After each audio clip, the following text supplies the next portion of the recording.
ओम श्री गुरु सत्ताय नमः। सभी को प्रणाम।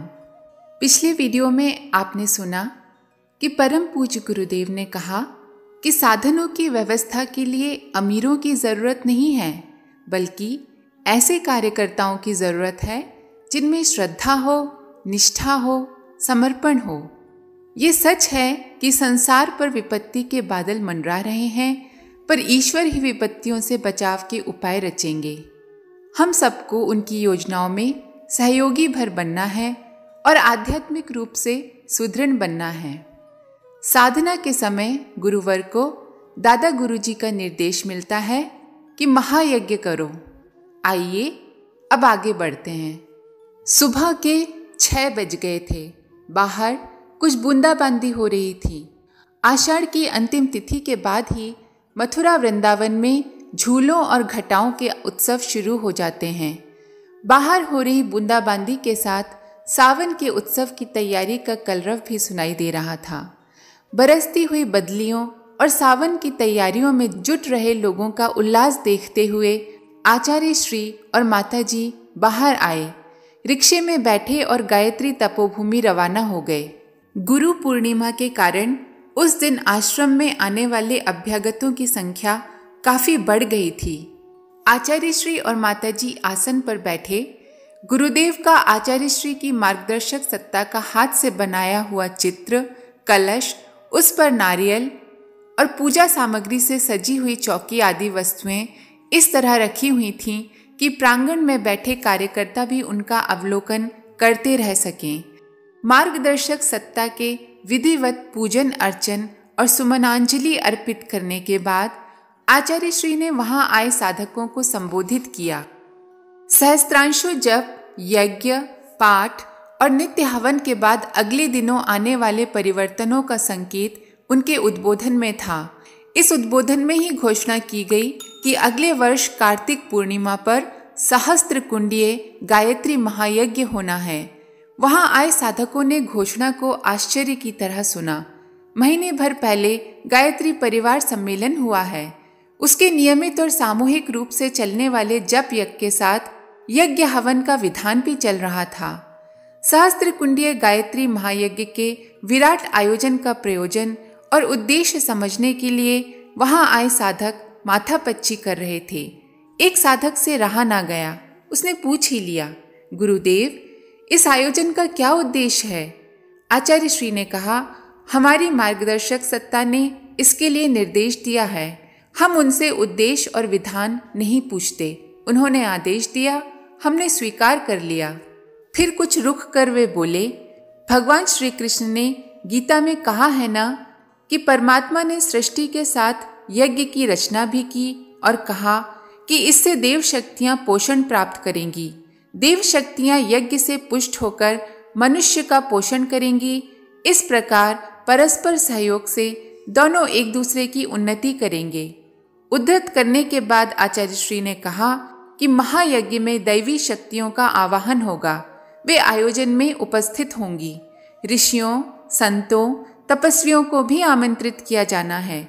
हमारे सामने और समाज में विचरण कर रहे साधु संत तो आएंगे ही, निर्जन एकांत कंदराओं में और पुण्य स्थानों पर अकेले तप कर रही विभूतियां भी महायज्ञ में बुलाई जानी हैं। उनकी उपस्थिति ज्यादा महत्वपूर्ण है। माताजी ये सब चुपचाप सुन रही थीं। चेहरे पर प्रसन्नता थी। आचार्य श्री जब यज्ञ की सूचना दे रहे थे तो साधक उन्हें मौन देख रहे थे, लेकिन उनका मौन आचार्य श्री की वाणी से संवेद था। एकाग्र और तन्मय भाव से सुन रहे साधकों ने अनुभव किया कि माताजी भी बोल रही हैं। वे कुछ सोचती हुई सी लग रही थीं। आचार्य श्री अपनी बात लगभग कह चुके तो उन्होंने माताजी की ओर देखा। माताजी ने आचार्य श्री की ओर दृष्टि निक्षेप किया, फिर मार्गदर्शक सत्ता की छवि को निहारा और साधकों से कहने लगी, इस महायज्ञ में सामान्य साधकों और सिद्ध पुरुषों की सशरीर उपस्थिति रहेगी। उन्हें निमंत्रण देने और आने ठहराने की व्यवस्था ऋषि सत्ताएं ही करेंगी। उन आगंतुकों के अलावा ऐसी सिद्ध विभूतियां भी पधारेंगी जिनकी उपस्थिति आयोजन को सफल बनाएगी। साधक मनःस्थिति के लोग उनकी उपस्थिति को प्रत्यक्ष अनुभव कर सकेंगे। सामने बैठे एक साधक ने पूछा, माताजी, क्या यह आयोजन 1962 में आने वाले विनाश को टालने के लिए है? साधक के स्वर में उत्तेजना और चिंता दोनों थी। माताजी ने कहा, वह विनाश तो वैसे ही स्थगित हो जाने वाला है, उलटफेर होगा, लेकिन वह प्रक्रिया महीने भर में ही नहीं हो जाएगी। विनाश और परिवर्तन की प्रक्रिया अगले कई वर्षों तक, संभवतः इस सदी के अंत और नई सदी के कुछ वर्षों तक चलेगी। महीने भर में सब कुछ तहस नहस हो जाने की आशंका से किसी को भयभीत नहीं होना चाहिए। प्रांगण में जिस समय यह चर्चा चल रही थी, तब किसी पक्षी के पंख फड़फड़ाने की आवाज आई। आवाज बहुत तेज थी।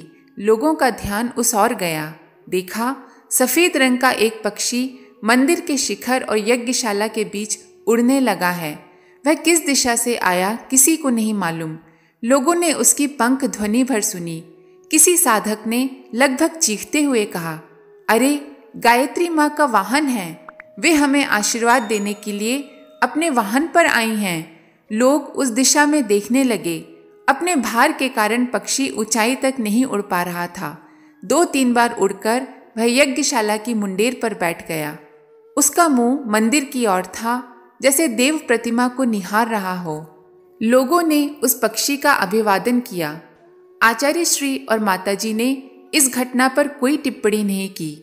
वहां आए लोगों को आश्चर्य हो रहा था कि आसपास सरोवर या झील नहीं है, फिर यह हंस कहां से आया होगा।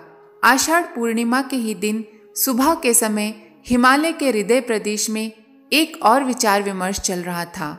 उत्तर काशी में वर्णा नदी के पास बने एक छोटे से आश्रम में स्वामी विशुद्धानंद अपने शिष्यों से चर्चा कर रहे थे। वे बता रहे थे कि मथुरा में निवास कर रहे एक गृहस्थ संत अगले दिनों प्रचंड तप अनुष्ठान करने वाले हैं। ये तप अनुष्ठान वैयक्तिक स्तर का नहीं होगा, हजारों लोग इसमें भाग लेंगे। उस संत ने जितने बड़े तप अनुष्ठान का बीड़ा उठाया है, वह अकेले अपने लिए किया होता तो शायद वह संसार का सबसे बड़ा तपस्वी हो सकता था। लेकिन उन्होंने यह संकल्प सबके लिए किया है, इसलिए हर किसी को उसमें सहयोग देना चाहिए। अपनी साधना का एक अंश उस प्रयोजन के लिए समर्पित करना चाहिए। आश्रम में 5-7 शिष्य और बैठे हुए थे। उन्हीं ने पूछा कि यह अनुष्ठान किस तरह का है और हम उसमें कैसे सहयोग दे सकते हैं। स्वामी विशुद्धानंद जी ने कहा, अनुष्ठान का एक बड़ा भाग तो पूरा हो चुका है, कुछ और शेष रह गया है। वह अगले 15-16 महीनों में पूरा हो जाएगा। उसके बाद वह गृहस्थ संत एक बड़ा महायज्ञ करेंगे। इस तरह का महायज्ञ कभी कभार ही होता है, संभवतः सैकड़ों वर्षों के अंतराल में, और उद्देश्य है वातावरण में शुभ शक्तियों का पोषण करना।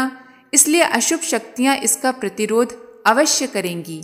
इतना कहकर स्वामी जी चुप हुए। फिर कुछ पल रुककर उन्होंने राम कृपाल ब्रह्मचारी की ओर देखा और कहा कि तुम मथुरा जाकर उन गृहस्थ संत को मेरा संदेश दो। उनसे कहना कि महायज्ञ होने तक विशेष सावधान रहें, उन पर आसुरी शक्तियां हमला कर सकती हैं। कहते कहते स्वामी जी रुके, फिर खुद ही कहने लगे, उनकी जो मार्गदर्शक सत्ता उन्हें इस महत् कार्य में नियोजित कर रही है, उसने भी उन्हें सावधान किया ही होगा। सावधान ही क्या किया होगा, उनके संरक्षण की व्यवस्था भी कर रही होगी। फिर उन्होंने अपने संदेश की दिशा बदली और कहा, नहीं, हम लोगों का भी कुछ कर्तव्य बनता है। अपने मोक्ष के लिए जितने लोग तप कर रहे हैं, उन्हें भी विनाश को टालने के लिए प्रयत्न कर रहे इस गृहस्थ संत के साथ खड़े होना चाहिए। स्वामी जी के मुंह से निकल रहे ये कथन सहज ही सुने जा सकते थे। वे किसी को संबोधित नहीं कर रहे थे, अपने आप से ही कह सुन रहे थे। कुछ आधी घड़ी तक चुप बैठे रहे। इस बीच उनकी आंखें मुंदी हुई थीं और वे ध्यान लगाते से प्रतीत हो रहे थे। आधी घड़ी के अंतराल में उन्होंने 2-3 बार आंखें खोलकर सामने बैठे शिष्यों को निहारा। जिन साधकों की ओर निहारा था, उन्हें विचित्र सा अनुभव हुआ। लगा जैसे बिना कहे ही उन्हें कोई दायित्व सौंप दिया गया है। उनसे उठकर कहीं जाने के लिए कहा गया है। कहाँ जाना है ये स्पष्ट नहीं हो रहा, लेकिन जाना है ये तय है। साधक इस ऊहापोह में ही थे कि स्वामी जी ने आंखें खोली और बिना कोई भूमिका बांधे आसपास के क्षेत्रों में जाने के लिए कहा। इस क्षेत्र में तप कर रहे साधकों से मिलने और उन्हें मथुरा में होने जा रहे महायज्ञ में सहयोग का संदेश भी कहलाया। ये संदेश अपनी साधना का एक अंश उस महत् कार्य को सफल बनाने के लिए समर्पित करने का था। जरूरत समझाते हुए उन्होंने कहा कि वह गृहस्थ संत जो तप और महायज्ञ करने वाले हैं, उससे आसुरी शक्तियां क्षीण होंगी। दिव्य शक्तियों को उस आयोजन से पोषण मिलेगा। स्वाभाविक ही है कि वे आसुरी शक्तियां प्रतिरोध के लिए आक्रमण करेंगी। वह तपस्वी संत अपने अनुष्ठान आयोजन के एक अंश से भी इन हमलों का सामना कर सकते हैं, लेकिन जिन लोगों के कल्याण के लिए यह आयोजन हो रहा है, उनका भी कुछ धर्म कर्तव्य बनता है। एक साधक ने पूछा कि प्रभु, आप प्राचीन काल में भी इस तरह के अनुष्ठान और यज्ञ प्रयोगों की बात कर रहे थे। ऐसा कोई एकाध प्रसंग हमें भी बताइए। सुनकर महात्मा विशुद्धानंद ने विश्वामित्र प्रसंग का उल्लेख किया। गायत्री मंत्र के दृष्टा इस ऋषि ने त्रेता युग में आसुरी शक्तियों को निष्प्रभावी करने के लिए कई आध्यात्मिक प्रयोग किए थे।